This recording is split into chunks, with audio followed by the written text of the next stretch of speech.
Hi everyone, welcome back to Existential XP. The 3rd anniversary celebration of Star Rail was quite the event. Did you guys manage to pull the esteemed Silver Wolf 999? And if you did it make you feel especially happy? Well, I sure did. But without a doubt, that happiness doesn't last. Looking back, pulling Acheron during the 1st anniversary and Castoris during the 2nd, I felt pretty happy back then as well. But before long, the novelty wore off, the happiness faded, and we find ourselves eyeing the next shiny character, feeling this pain over the ones we didn't and won't be able to have. Some might say, this is clearly the insidious nature of gacha games, trapping players in an endless cage of desire. And I think that's largely fair. But for the philosopher we are discussing today, Arthur Schopenhauer, this isn't just a problem with gacha games. It's the fundamental nature of life. If he were alive today, perhaps he would say, life is one giant gacha game. In fact, Schopenhauer argued that a happy life is a fundamentally contradictory proposition. During his time, when almost everybody believed that reason would deliver a better and brighter future, this pessimistic view was a genuinely startling perspective. And the 4.2 storyline uses Fulwish as a reference point, not only to showcase Schopenhauer's unique vision, but to put his ideas under examination inside Planarcadia, a world that mirrors our modern social reality. And that will be our topic today. Spoiler warning, this video will contain major spoilers for versions 4.0 through 4.2. So without further ado, let's explore why happiness surgery can't bring you true happiness.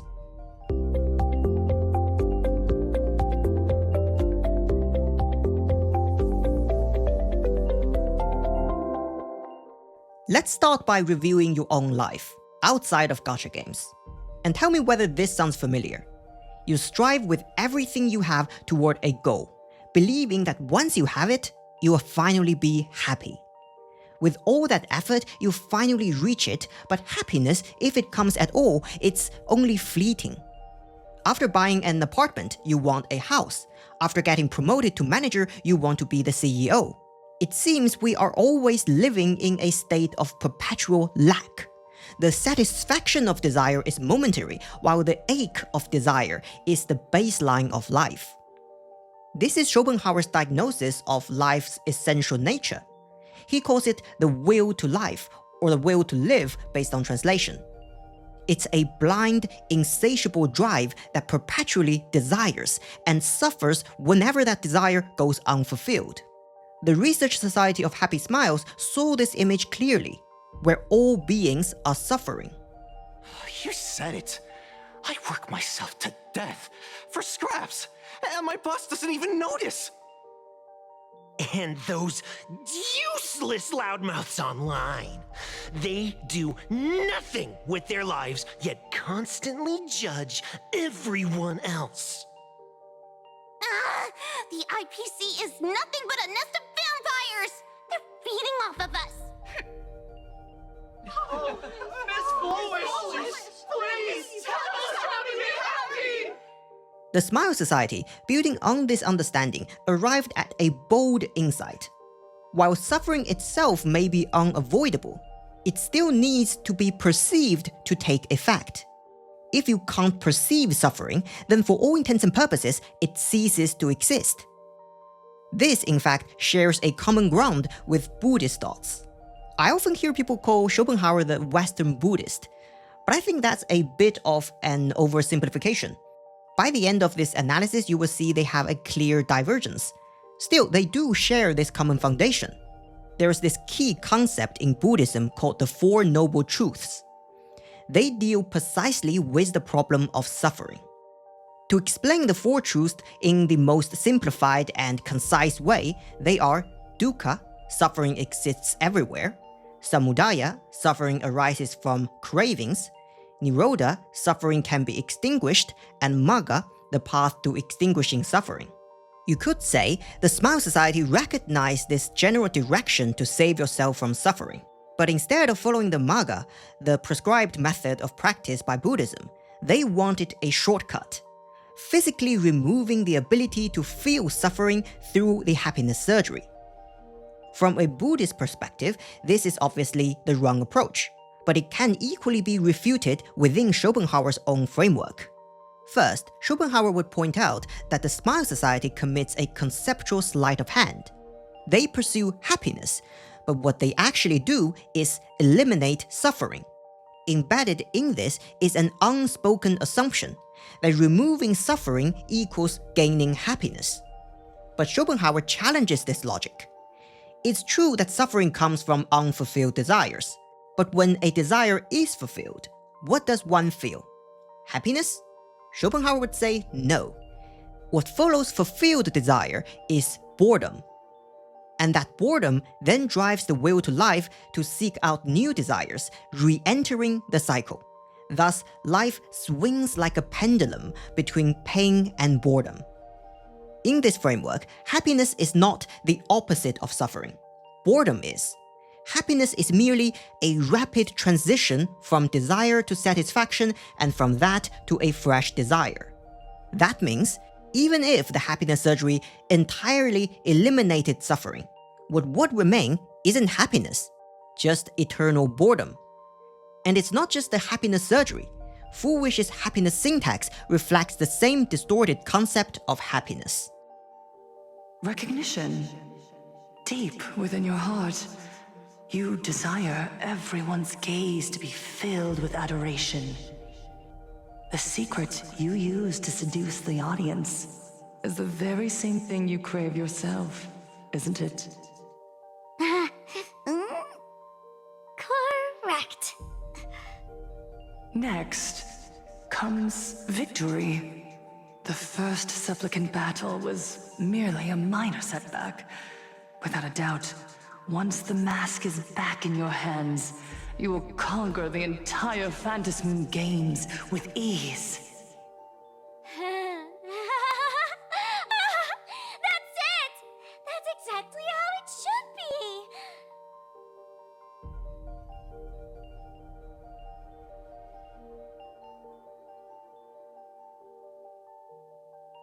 The laughter will appear in person to crown you for eternity. They will weep and beg you to become the brand new eon of elation.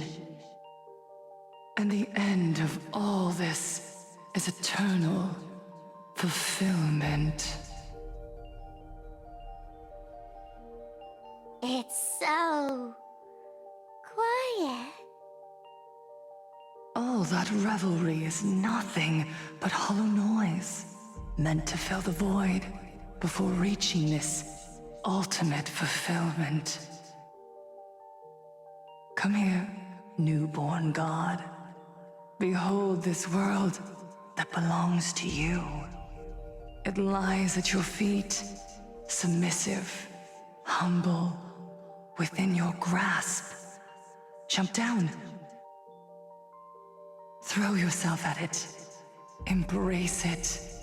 This paradise will become one with you, leaving no distinction between you.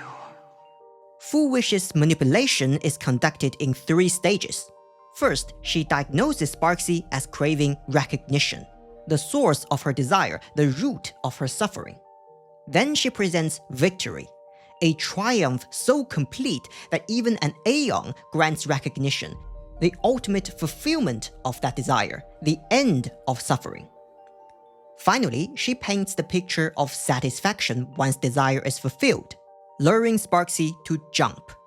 But what Sparksy actually sees in Fulwish's vision of satisfaction isn't her signature wild party. It's silence, a deep boredom, dressed up as happiness. I think this is precisely why Fulwish's ability is called happiness syntax and not happiness creation or happiness hypnosis. At its core, what she does is exploit people's natural perceptions of happiness and suffering to perform a semantic substitution. You see, by the end of it, Fulwish is essentially talking Sparksy into suicide. In the philosophical universe of Stario, this physical act of suicide represents what Albert Camus called a philosophical suicide, an escape in thought from having to face the absurdity of the world. And what did Camus believe to be the most fundamental absurdity? The gap between humanity's desire for meaning and the world's unreasonable silence. And so we return to that key word, desire. From this desire for meaning arises the most fundamental suffering of human existence. The lifestyle Fulwish promotes through the Smile Society is an escape from this suffering, numbing the perception of it and falsely calling it happiness. But Camus would see through it immediately. This isn't happiness, it's philosophical death, which is why our dear Sparksicle didn't fall into Fulwish's trap. Perfect! You've got it wrong. No matter how beautiful your illusion is, it can't change its essence. Once happiness is within easy reach, it becomes as bland as a cup of plain water. In our line of work, who hasn't tasted the true zest of life only after long torture? Satisfaction. Listen to me, you phony fool who can't even face your own mask. What we masked fools do best is distill pain into the strongest wine and spin despair into the maddest joke. Thanks for the sugar water. It tastes pretty bland. Sparks' response here is to distill pain into the strongest wine and spin despair into the maddest joke.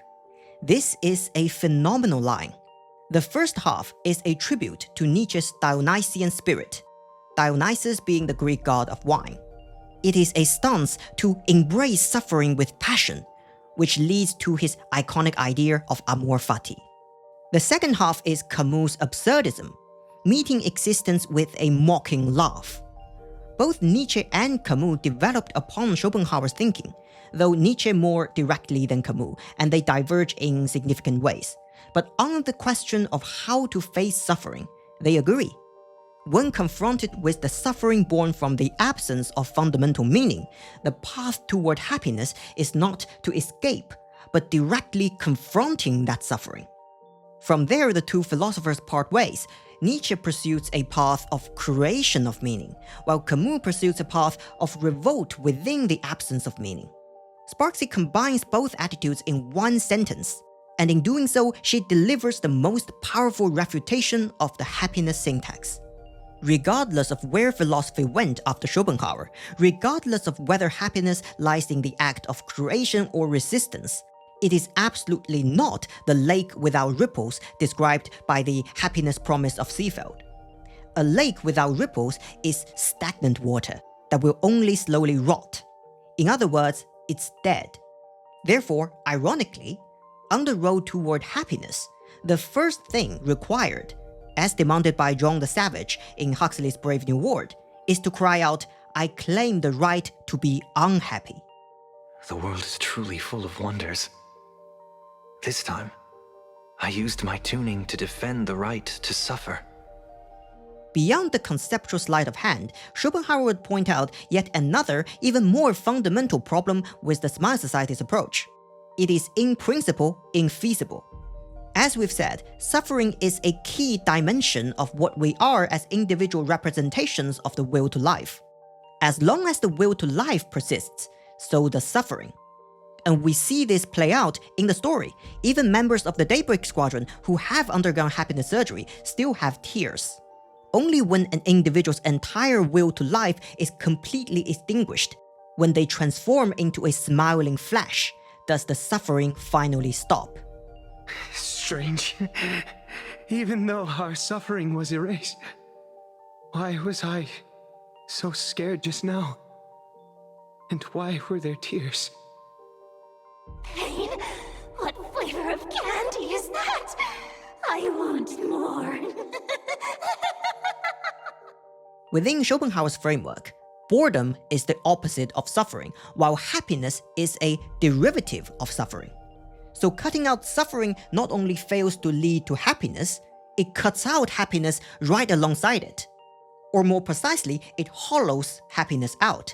Because of the happiness syntax, happiness still exists as a concept. It still exists as a word, but it has lost all its inner, genuine, lived meaning.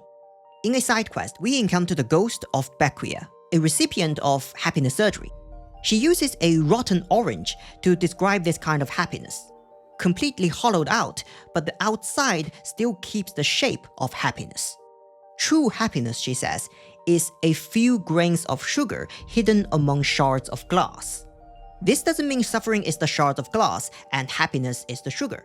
That would make happiness and suffering opposite. Remember, happiness is a derivative of suffering. Happiness is sugar among shards of glass taken as a whole. Since happiness is the alleviation of suffering, then it depends on suffering. So however counterintuitive it feels, we have to acknowledge, in Schopenhauer's own words, all satisfaction, or what is commonly called happiness, is really and essentially always negative only and never positive. For the want, the privation, the suffering is what is positive. This brings us back to the core idea Star Rail has been trying to convey repeatedly since Penacony, the meaning of flaw. Whether it's Firefly's story about how the imperfection in her eyes let her see the beauty of fireflies, or Cyrene's story about the crystal flower who chooses to shatter in order to embrace the imperfect world, both communicate the same message. We tend to see imperfections as something negative, a taboo topic in society. We dare not mention others' flaws, dare not face our own flaws, and precisely because of that, we are unable to experience the happiness that belongs specifically to our imperfect selves. Instead, we outsource the task to the outside world, to society, to others, letting the happiness syntax tell us what the path to happiness is. But like Becquia's orange, that is the hollowed out shape of happiness. In Jean Baudrillard's terms, a simulacrum of happiness. In the previous video, we talked about how Baudrillard defines a simulacrum as a sign that refers to no reality, and how IPC is turning Planarcadia into a world of simulacrum, what Baudrillard calls hyperreality. What IPC does in Planarcadia shares the same underlying conceptual sleight of hand as Fulwish, equating reducing suffering with increasing happiness. And this approach is really clever, killing two birds with one stone. By deliberately constructing a society dominated by simulacra, they repackage suffering itself as a consumer product, allowing suffering to be consumed as a sign. On one hand, suffering becomes fuel for consumption, increasing revenue. On the other hand, since suffering has also become a simulacrum, and simulacra don't refer to reality, real suffering becomes detached from reality, effectively ceasing to exist. Fulwish actually saw through all of this. Her level of understanding runs a step above the doctrines of the Smile Society, because she herself was the victim of this process. She witnessed her own suffering being alienated into a simulacrum and turned into fuel for consumerism. Just moments ago, you conquered every last viewer. Ratings for the elating show, Please Be Happy, just hit an all-time high. The investors made the call immediately and greenlit the budget for the next 3 seasons. Cast members, and especially you, Fulwish, great work. You are the pride of the Arcadia. What did you say? So, the people who helped me? Uncle August, Miss Mai? Were they all actors? But my tears, they weren't fake at all. When suffering is alienated into a simulacrum, the will to life that is inseparable from it is also alienated into a simulacrum by extension, and in turn, the person, as a representation of the will to life, becomes a simulacrum as well. Therefore, Fulwish was given a fool's mask, a simulacrum of herself. She refuses to even touch it and even try to destroy it. In effect, she is resisting the simulacrum, trying to shatter the facade and find what's real underneath. Precisely because she saw that suffering is the baseline of life and that suffering had been turned into a consumable simulacrum, she devised her own two birds one stone plan, happiness surgery. By cutting out the ability to perceive suffering, suffering effectively ceases to exist. and a suffering that doesn't exist can no longer serve as fuel for consumerism. That is why Fulwish and IPC stand as each other's opposites, and yet both stand in opposition to elation. This adds yet another dimension to Sparkle's line about the elation in Planarcadia being mind-numbingly boring. The elation of IPC is hollow because of reality's absence in a world of simulacra. The elation of the Smile Society is hollow because of suffering's absence under happiness syntax. Two different paths lead to the same degradation of elation. Fulwish is a pitiful character. It's hard not to feel some sympathy when you get to know her past. And yet she is also a despicable character. Everything she did through the Smile Society and happiness surgery was not some well-intentioned, if not somewhat radical method of saving Planarcadia. It was an act of vicious revenge. The outcome of this game, it's all too clear. Forces from beyond the sky vie for supremacy, ultimately destroying Planarcadia. History remembers it as the cosmic bloodstained games. You see, Fulwish has given up on saving anyone. She doesn't believe Planarcadia could be saved, nor that it deserves to be saved. This is the kind of thinking you can easily fall into after a shallow reading of Schopenhauer. Since suffering is inevitable, adding to other suffering seems like something natural, hardly worth condemning. In fact, Schopenhauer did believe that the will to life isn't exclusive to the self, or even exclusive to humanity. It is the essence of everything in the universe. Each will to life, driven by its blind and insatiable impulse, seeks to expand itself, and that expansion means encroaching upon and suppressing other wills to life. So all things are in perpetual conflict. The fulfillment of one will to life means the unfulfillment of another, and unfulfilled desire is suffering. We are always inflicting suffering. Existence is a constant battleground. But Schopenhauer draws a crucial distinction. This passage from Schopenhauer himself captures it most precisely. From this inward torment, absolutely and directly essential to them, there finally results even that delight at the suffering of another which has not sprung from egoism, but is disinterested. This is wickedness proper and rises to the pitch of cruelty. He, a wicked person, then seeks indirectly the alleviation of which he is incapable directly. In other words, he tries to mitigate his own suffering by the sight of another's, and at the same time recognizes this as an expression of his power. The suffering of another becomes for him an end in itself. It is a spectacle over which he gloats. This is the exact portrait of Fulwish's psychology. She wants to see others in pain, wants to see an aeon in pain, and she finds comfort in knowing that she caused their suffering, even though she gains nothing from it herself. You want to demand an apology from the world of 15 years ago? You're the one who's become the aggressor. How could that be? I merely turn people into actors in front of the lens. That is all. Gods are fools, mistaking malice for mirth. Mortals are shams, masking malice with mirth. Oh, the laughter! I will spit right in your smiling face! I want to see when a mortal destroys the elating show you've been amusing yourself with. Will you still be able to laugh? And it is precisely this wickedness that led Fulwish, consciously or not, to become a pawn of the Lord Ravager Assad Pramad. Assad Pramad appears in this arc under the guise of Meanie Phantasmoon, and calls itself the Malice of the Rebel, meaning the seed of malice is embedded in every human heart. The word rebel is potentially a reference to the thoughts of the French social psychologist Gustave Le Bon, because the Chinese version uses the word 乌合之众, which is not exactly a common phrase, but was the word used to translate one of Le Bon's signature work, Psychologie des Foules. That being said, the most common English translation of Le Bon's work uses the word crowd instead of rebel, So either the Stario localization team missed the mark by a tiny bit, or I'm overreading it. But the French version does use the same word foule as in Le Bon's work, so perhaps I'm onto something.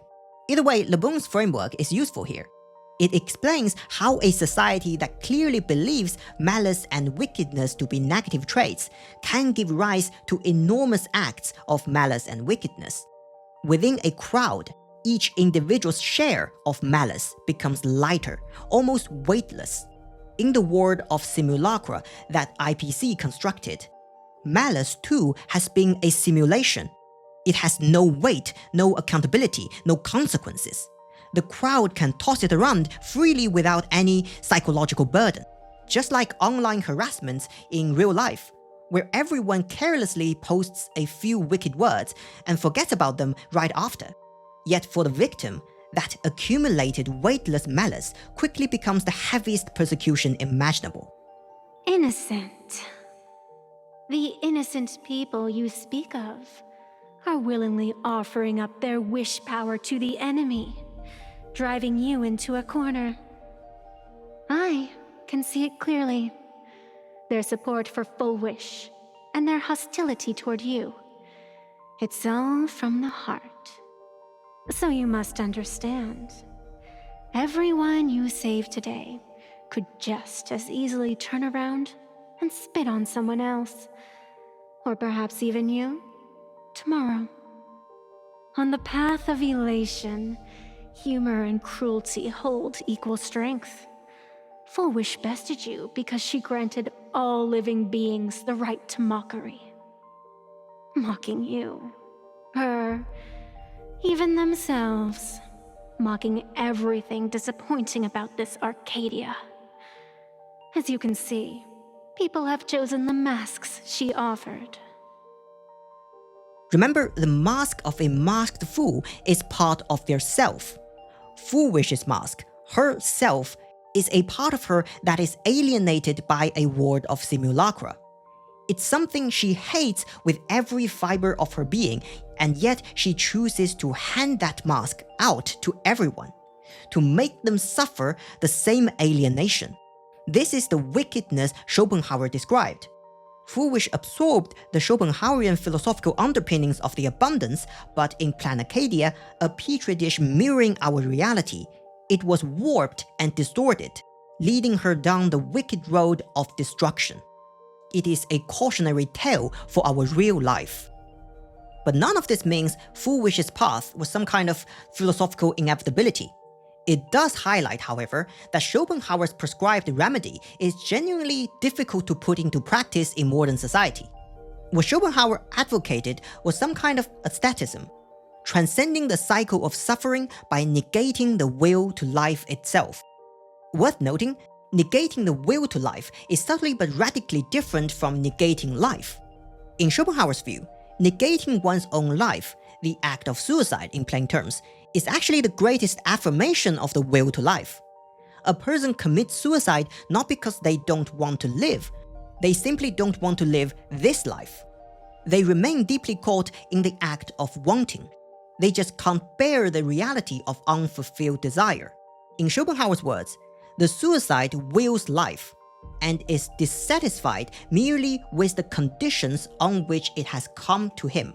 Asceticism, by contrast, means negating the will to life, rejecting the very act of wanting, of desire. But it's not hard to imagine the resistance this path would face in modern society.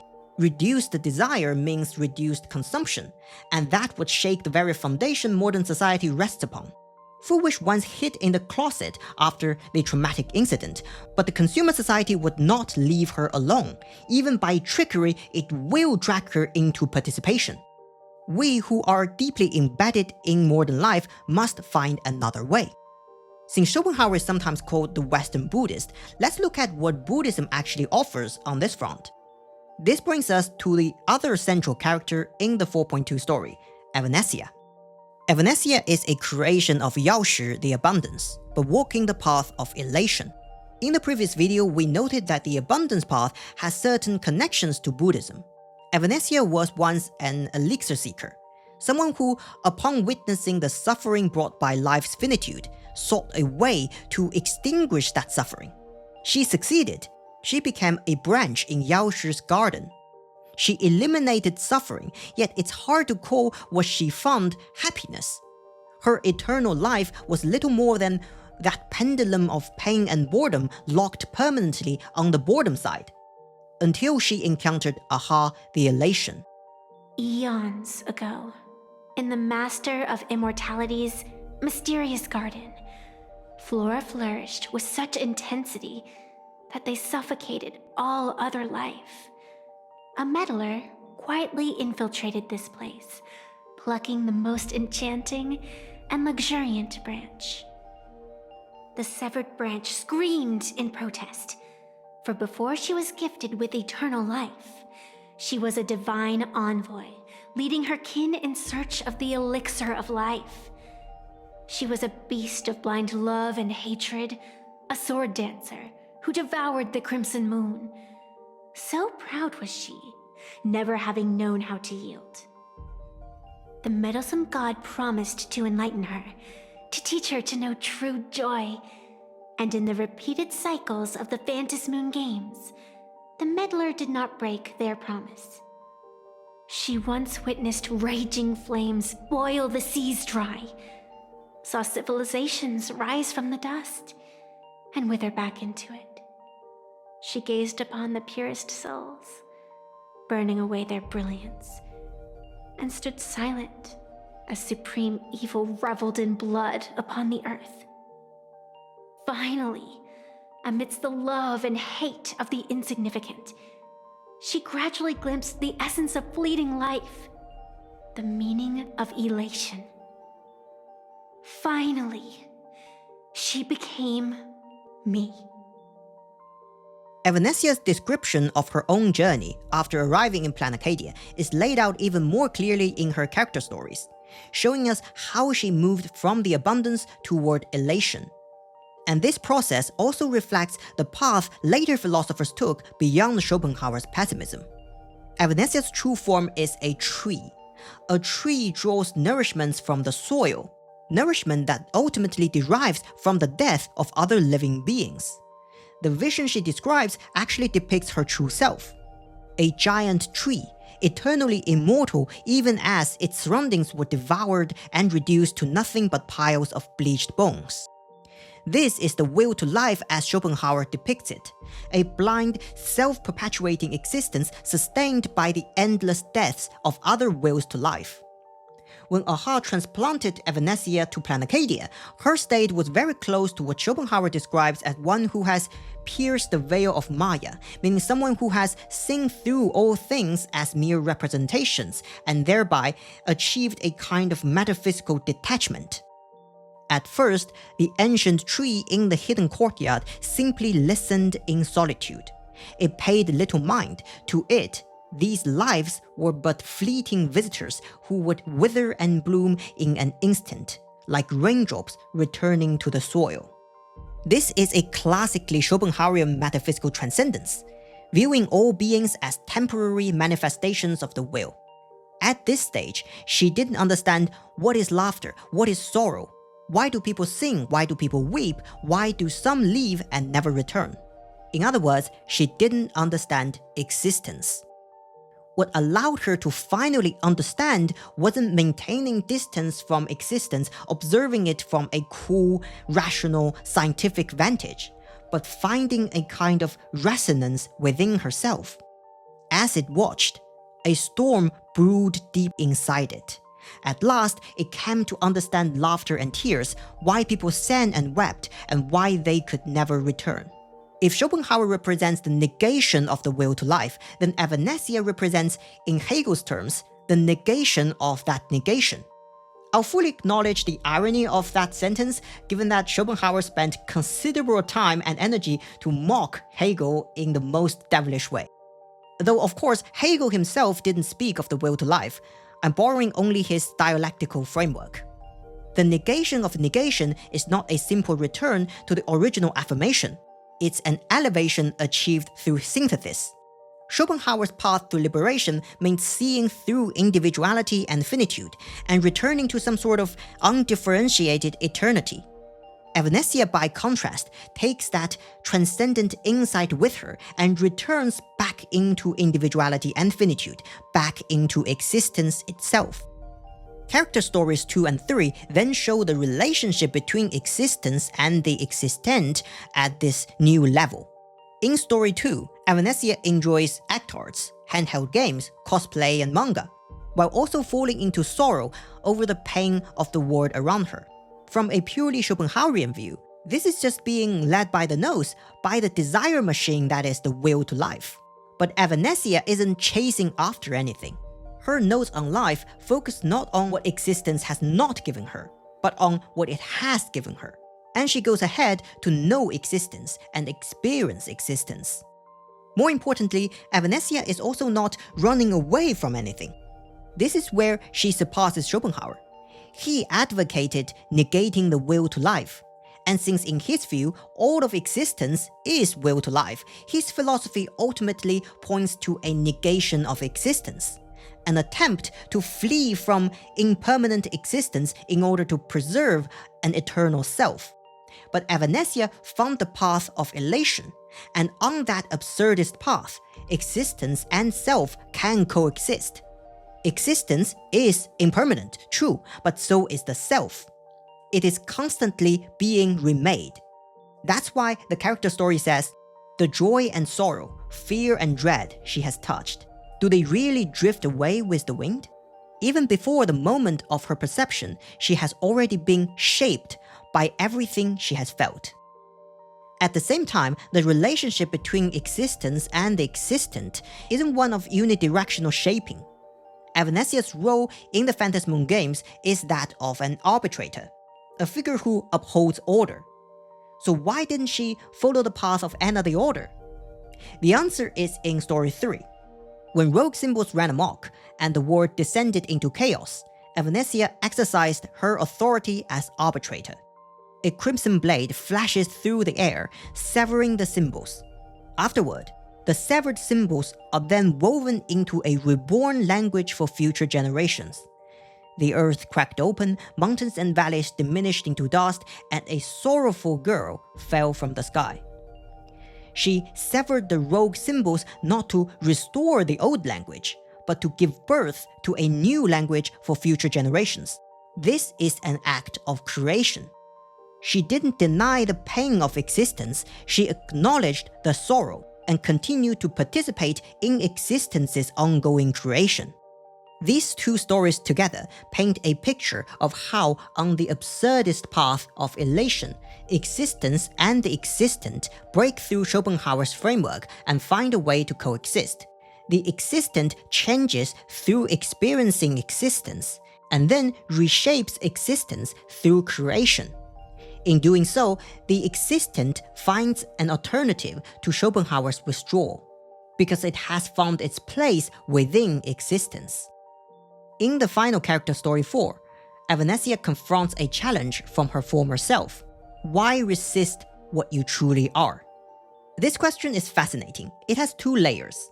In Evanescia's memory, the first time she faced it was before receiving immortality. At that time, her true self was the sword singer, an elixir seeker. Through negating that self, she saw through this world of will and representation and achieved a Schopenhauerian negation of existence. Now, her true self is the ambrosial arbor of the abundance, the eternal self detached from existence. And she negates this self once more. Her reason sounds almost ridiculous, or in other words, absurd. Because otherwise she wouldn't be able to keep up with the Fluffy Across the Blue's latest updates. But this answer carries real philosophical weight. Through this second negation of self, she achieves the negation of existence, and becomes able to throw herself back into existence with positivity despite pain and suffering being the baseline. You may have noticed that Evanescia's story is essentially a retelling of Cyrene's story, in a different aesthetic and a different scenario. I still believe Evanescia is, or will be, a pure child of Anasrava. And not just because she's another pink-haired cute anime girl. More importantly, her story perfectly embodies the spiritual core of the remembrance path. Even if the world isn't kind to us, That's okay. As long as I don't forget, there will always be someone to remember the meaning of a smile. But of course, this is getting a little bit speculative. I generally don't like making story predictions. I'd rather offer an interesting perspective to look at existing story. Cyrene said that remembrance and trailblaze together let us know how fate is shattered, yet still embrace fate's brokenness. And I'm thinking the spark between remembrance and elation is a similar attitude, having tasted the tears of existence, yet still facing existence with a smile. So I hope you enjoyed this video and that it gave you a new perspective to look at life. Until next time.